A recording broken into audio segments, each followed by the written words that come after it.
Good morning বন্ধুরা, কেমন আছো তোমরা সবাই? আশা করছি সবাই ভালো আছো। আমিও ভালো আছি। তাই রোজের মতন আবারও আজকে একটা নতুন ভিডিও নিয়ে চলে আসলাম। আশা করছি ভিডিওটা তোমাদের ভালো লাগবে। পুরো দেখো ভিডিওটা। এখন বাজে 9টা 10-15।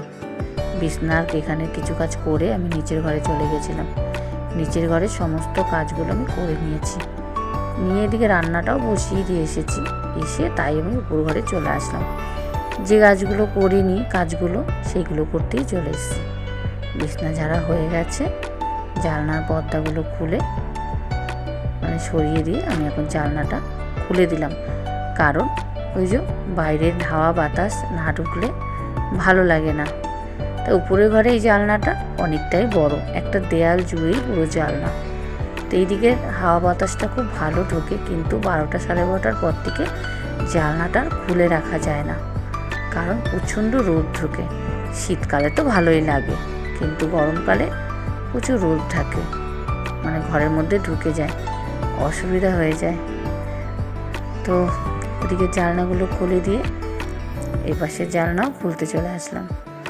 তো খুলে দিয়ে উপরে ঘরে কাজ যা ছিল সেগুলো এখন নিয়ে যাব। বোতল, ছেলের গেঞ্জি, এগুলো সব নিয়ে যাব। নিয়ে এসে নিচের ঘরে সব রেখে দিলাম, দিয়ে চলে আসলাম রান্নার ঘরে। ওই যে বলেছিলাম রান্না করতে করতে আমি উপর ঘরে চলে গিয়েছিলাম। তো কুমড়ো শাক করবো আজকে। আমাদের এই পাশটা একটা ছোট্ট বাগানের মতন করা আছে। আমার শাশুড়ি মা, শ্বশুরমশাই টুকটাক এটা ওটা চাষ করে, কিন্তু ভালোই লাগে। তো কুমড়ো শাকটা আমাদেরই গাছে হয়েছে। তো যাই হোক, ওইদিকে তো রান্নাটা হয়ে গেছে। দেখো এবার চলে আসলাম সিঁদুর বানাতে। অনেক দিন ধরে ফোনে দেখছিলাম সিঁদুর বানানোটা। ভাবলাম নিজে একবার চেষ্টা করি, তো পারি কি না পারি। অনেকক্ষণ ধরে করেছি জানো তো, তারপরেও হচ্ছে না। আমি তো ভেবেছি আমি একদম পারবই না, কিন্তু বিশ্বাস করো পরে দেখি হয়েছে, খুবই সুন্দর হয়েছে। ফোনে হয়তো ততটা বোঝা যাচ্ছে না, কিন্তু আমার শাশুড়ি মায়ের খুব পছন্দ হয়েছে। তো যা সিঁদুর হয়েছিল আমি, আমার শাশুড়ি মা আর আমার যা তিনজনেই ভাগ করে নিয়েছি, অনেক দিন চলে যাবে। তো এদিকে এখন সন্ধ্যাবেলা দেখো ছেলেকে আনতে যাব, যেহেতু পড়তে গেছিলো, মাঝখানে ভিডিওতে আসতে পারিনি। এদিকে নাতনি চলে এসছে, কাকাকে আনতে যাবে আমার সাথে।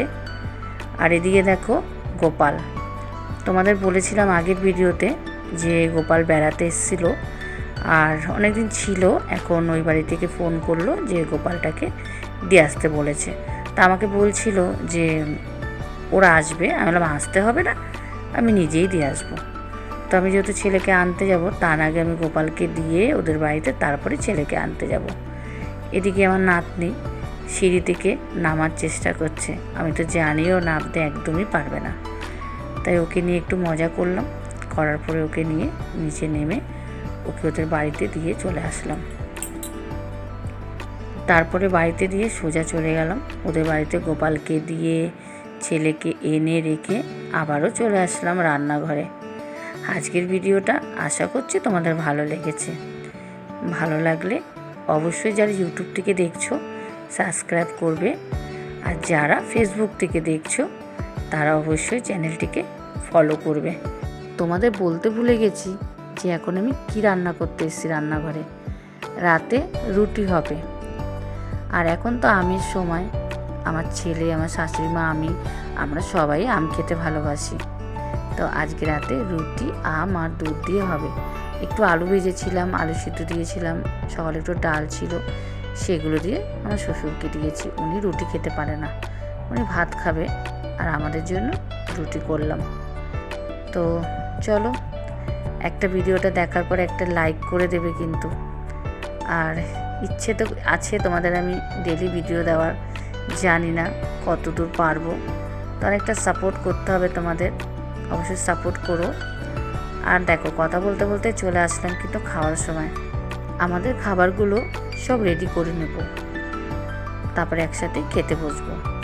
তো তোমাদের ভিডিওটা কেমন লাগলো অবশ্যই কিন্তু লাইক করো, আর ছোট্ট একটা কমেন্ট করো। আবারও খুব তাড়াতাড়ি ভিডিও নিয়ে আসছি। ততক্ষণের জন্য তোমরা ভালো থাকো, সুস্থ থাকো আর নিজেদের খেয়াল রেখো। টাটা আর শুভরাত্রি সবাইকে।